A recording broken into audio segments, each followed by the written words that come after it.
you point out that there have been a number of countries, including South Africa, Bangladesh, Bolivia, Djibouti, et cetera, that have moved for the International Criminal Court to prosecute Israeli officials. But all of the countries that have used the word genocide, called out Israel for enacting genocide in Gaza, have yet to invoke the Genocide Convention specifically. And you have a theory as to why that might be the case. Yeah, well, a lot of these countries have gone to the International Criminal Court. International Criminal Court has basically done the bidding of the U.S. and Israel in the many years of its existence. It has proven to be a dead end, at least so far. The current barrister made a little bit of noise that he might do the right thing, but he just went to Israel and he didn't go to Gaza. So he's a British barrister, and once again, it seems that the International Criminal Court isn't going to do its alleged job. It goes after African dictators and it goes after Putin. It doesn't go after Israel. It doesn't go after NATO. It doesn't go after the United States, no matter what they do.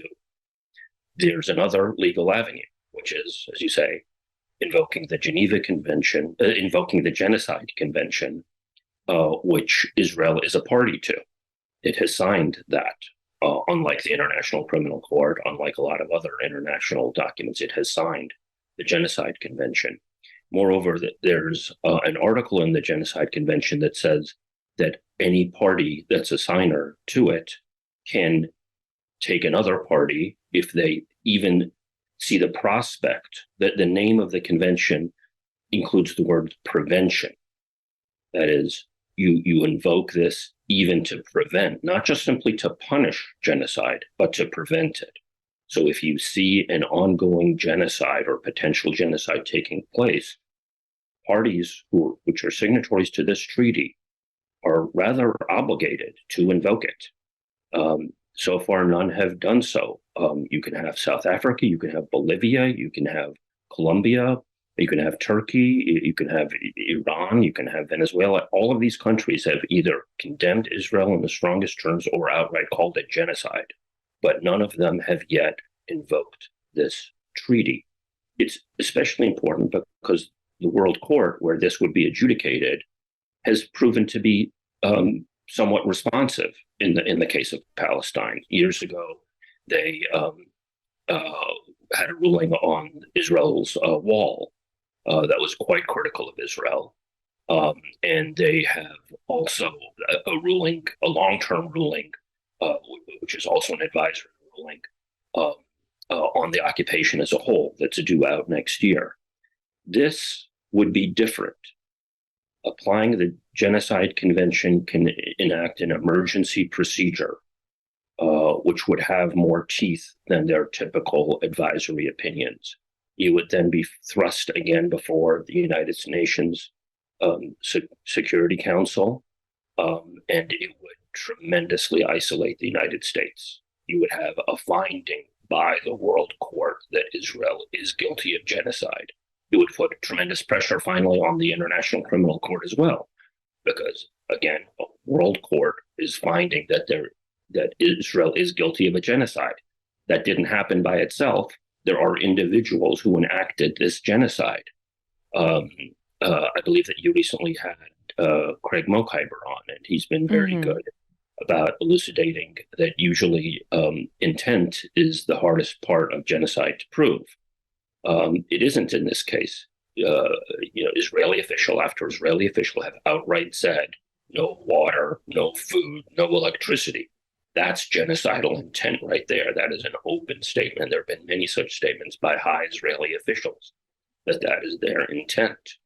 So it's a very strong case, and it's something that, it's an ask that people can make of governments that those governments can and should do at this point. So you point out also, just to put a fine point on it, that unlike the International Criminal Court, which has been described as a white man's court because it never goes after anybody in the global north, only is eager to point out genocides, other human rights atrocities that happen in the global south, the ICJ, the International Court of Justice, this world court, has demonstrated some appetite, some willingness to actually go after the West, the global North, if you will, and that if the ICJ actually adjudicates whether or not there is a genocide, the only role then for the ICC is to figure out who is responsible, to lay blame at the feet of the individuals responsible, but the finding itself is kind of the tough lift here, the point of no return for accountability for Israel and its allies like the United States. So that's important. So the question then is, given that there are all of these countries that you've named who have been willing to go as far as to say Israel is committing a genocide, why not? Why have they not gone that far? And why hasn't Palestine? You write about how even Palestine hasn't invoked the Genocide Convention. Why do you think that is? It's speculative on my part, but I suspect that the Palestine Authority, and what legally is known as the Provisional State of Palestine, run by Abbas, is constrained, is threatened. If you do this, then the United States and or Israel will do something else. Israel's actions are now in the West Bank as well. I mean, they just even tore down a monument to Arafat, a secular leader. I wouldn't be shocked if they are fearful for their lives. I wouldn't be shocked if they're fearful for their funding from the United States. I wouldn't be shocked if they're, fearful and corrupt to some extent, in a whole number of ways. Similarly, other countries could be compromised. Patrick Bond, a great anti-apartheid activist and analyst and writer, wrote a piece about, we think about the pro-Israel lobby as just being in the United States. It's not. There is a pro-Israel lobby in South Africa, for example. And so you had the parliament overwhelmingly vote for a complete cutoff of relations between South Africa and Israel. But the administration didn't do it. And he speculates that that's the influence of the Israel lobby, nor did they apparently consider, but did not move on the Genocide Convention as well. So again, this kind of comes down to a lobbying effort. People can obviously petition, and call out Biden and Netanyahu, who are obviously the people, and Blinken and company, who are obviously the people most culpable for this. But the prospects of moving them is rather remote. Whereas I think this is a more strategic approach. This is a doable thing to get one of these countries to invoke this convention, and then that further tremendously isolates the U.S. and Israel. And Blinken kind of acknowledged this in his recent trip to Israel,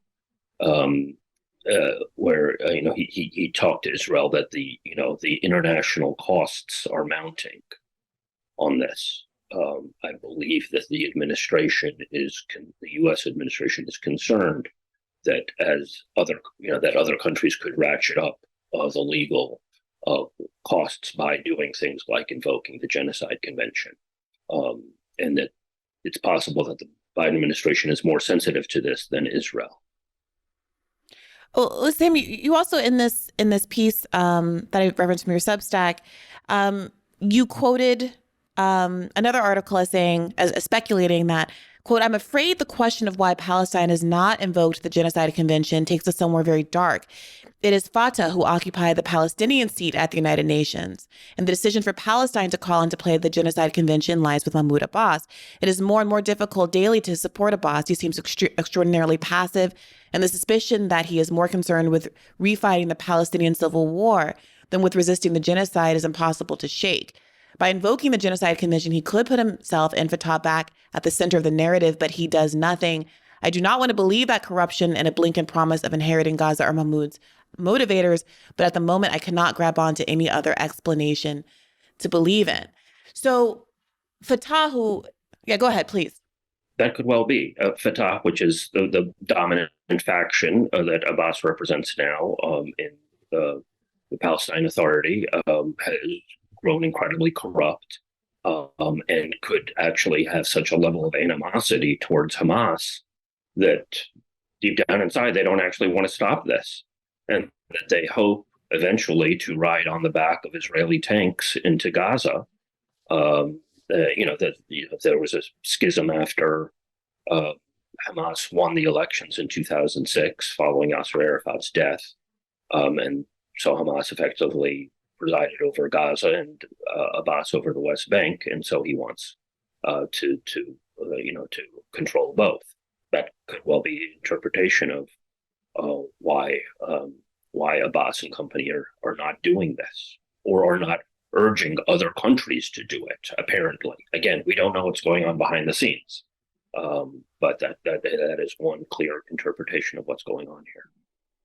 So your feeling is that looking around at the incredible numbers of activists and protesters who have been putting together these incredibly large-scale events, whether it's the one put on by Jewish Voice for Peace at Grand Central Terminal in New York, the one at the Statue of Liberty, the ones in front of the White House, they've been happening all over the country. Also, If Not Now is another group that's really been at the center of these.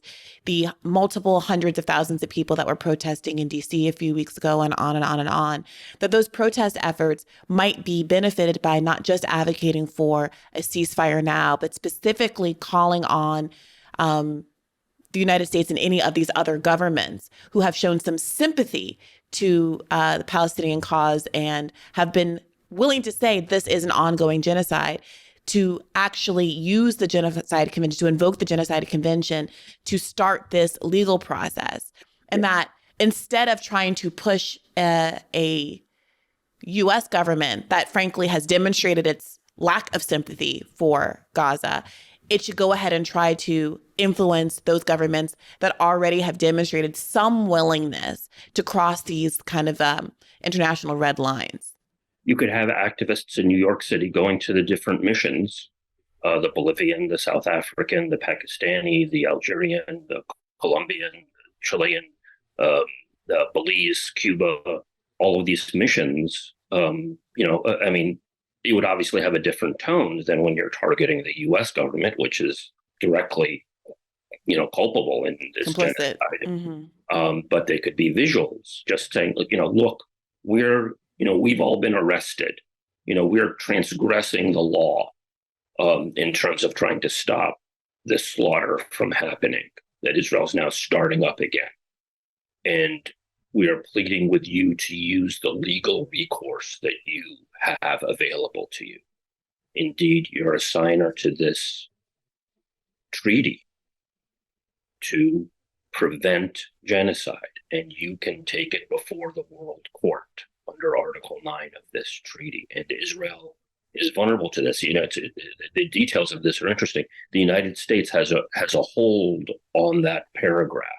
That is you couldn't take the U.S. before the World Court because they say we signed the treaty, but we don't recognize this paragraph that invokes the World Court. Israel doesn't have that. And once you sign a treaty... Oh, interesting. So I'm sorry, when you say the U.S. has a hold on that paragraph, what does that mean? That they're signatories to this treaty, but they've redlined it and said not this part? Correct. And the way that it works... That's incredible. Yeah. And the way that it works is once you sign a treaty, you can lift a hold, but you can't add a hold.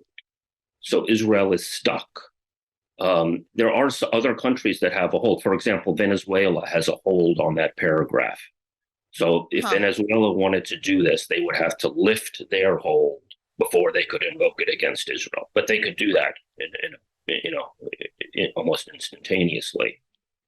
So Israel is uniquely vulnerable to this. Israel understands force and economic costs that they have to pay, which is what BDS is, and they understand legal jeopardy. And this is legal jeopardy. And it's a strategic move, and it's something that, serious activists can ask.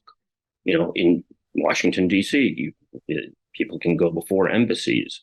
In my article, I link to a page that gives you information on different embassies on there, so that you can call them and email them and so on and so forth, any embassy around the world. In London and other protests happening in different capitals could target the relevant embassies. And when I say target, I mean, again, like visuals, like respectful, please do this. Thank you for all you've done. Thank you for your solidarity with the Palestinian people. Thank you for cutting diplomatic relations as some of these countries have. But we need to go beyond symbolism here. And we need something with as much legal teeth as we can muster. Sam, I want to ask you about this and your advocacy here and your role as a journalist, because this is something that I think specifically progressive journalists get called out for a lot. But let's say journalists that are, whose politics are seen as biased, I think because they are progressive in nature, I think conservative bias is often not identified as any kind of bias at all. And we've seen this reflected in some of the reporting around the 3 Muslim MSNBC anchors allegedly being sidelined shortly after 10/7, allegedly because of their more sympathetic positions on Palestine and willingness to question some of the IDF narratives that other news hosts were swallowing without any kind of question. Obviously, there was the recent news that Mehdi Hassan's show on Peacock has been canceled, and they're replacing it with a lineup of, you almost can't make this stuff up, Michael Steele, Simone Sanders, and a third woman who I'm not as familiar with. And Mehdi is going to be just a swing host sometimes in that weekend spot.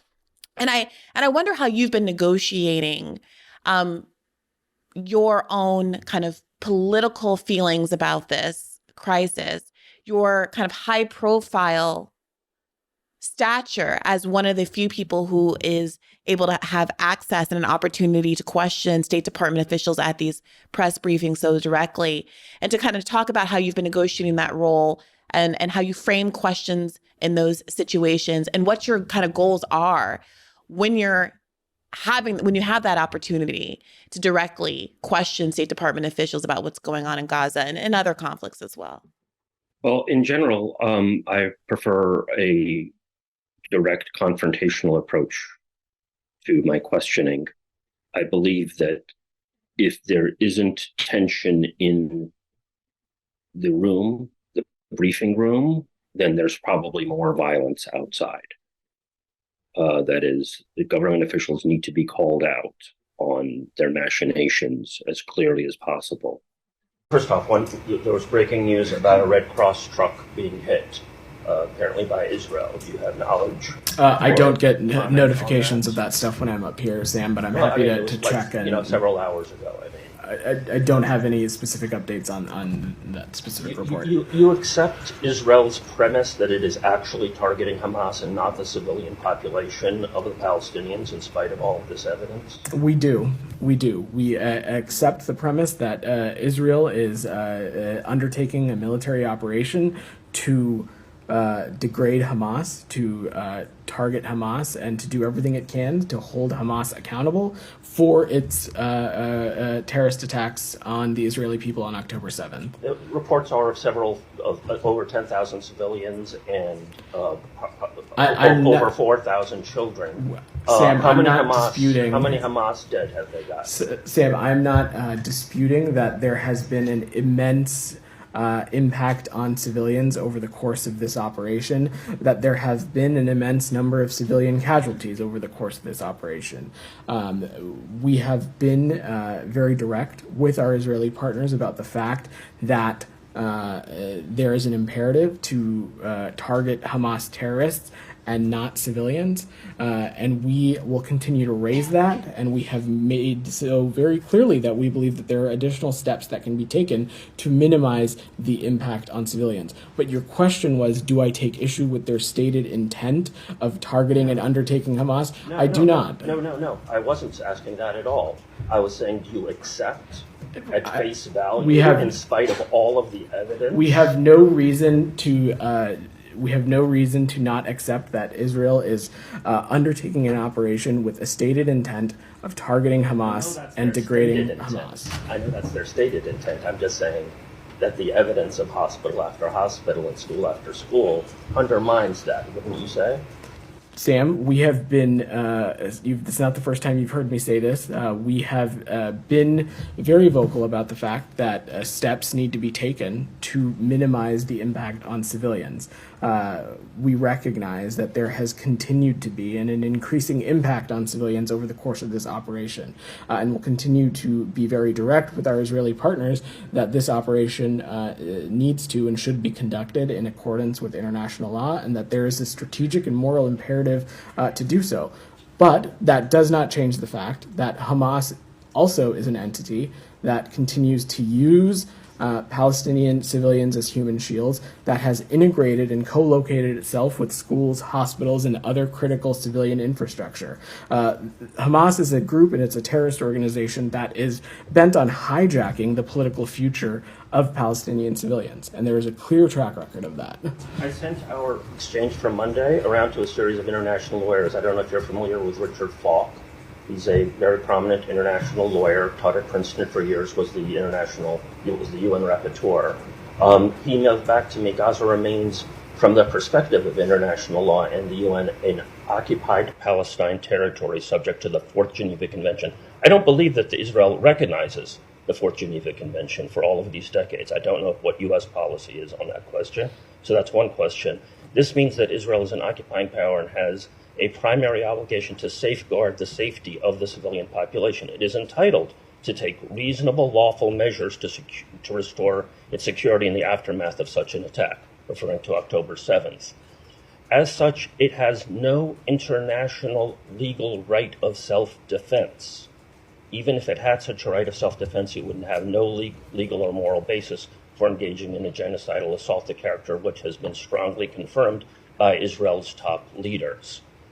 Does the U.S. recognize the Geneva Conventions as applying to Palestinian territories? Sam, what I'm just going to say is what you've heard us say before, is that we believe in that. I'm asking a specific question. That's the answer that I have for you, which is that we believe wholeheartedly that Israel has every right to defend itself and to defend its security, and what happened on October 7th would be unacceptable to any country, and steps must and should be taken. Steps must and should be taken to ensure that those events cannot be repeated. Now, I've taken three of your questions. I'm going to work the room. One country attacking another. We're talking. Thank you. Thanks. I have two topics. And I do so in a factual manner. I want to know, what law does the United States recognize as applying? No one else is asking that question in a direct, clear manner. In terms of my talking about the Genocide Convention, I'm almost, tacitly, first of all, I mean, the New York Times has an editorial page and nobody, asks it, hold on, you're advocating for something here. Yeah, the New York Times can advocate, till, on three different issues every single day, and that's totally fine. And part of me, is against symbolism by nations and by movements. Frankly, I mean, I've seen a lot of movements come and go, and I see that they sometimes, make a so-called ask of somebody who they know is going to say no. And that's ultimately disempowering. And I see movements sort of retreating and not making the right ask when they have an opportunity to actually advance their cause. So I see that. I've seen that in the past, and I see it here. And sometimes it might just be they don't know. So I'm, in effect, funneling information to movements of legal insight. You can do this. You can ask these governments, which have said good things, which have said genocide, to actually take this legal step.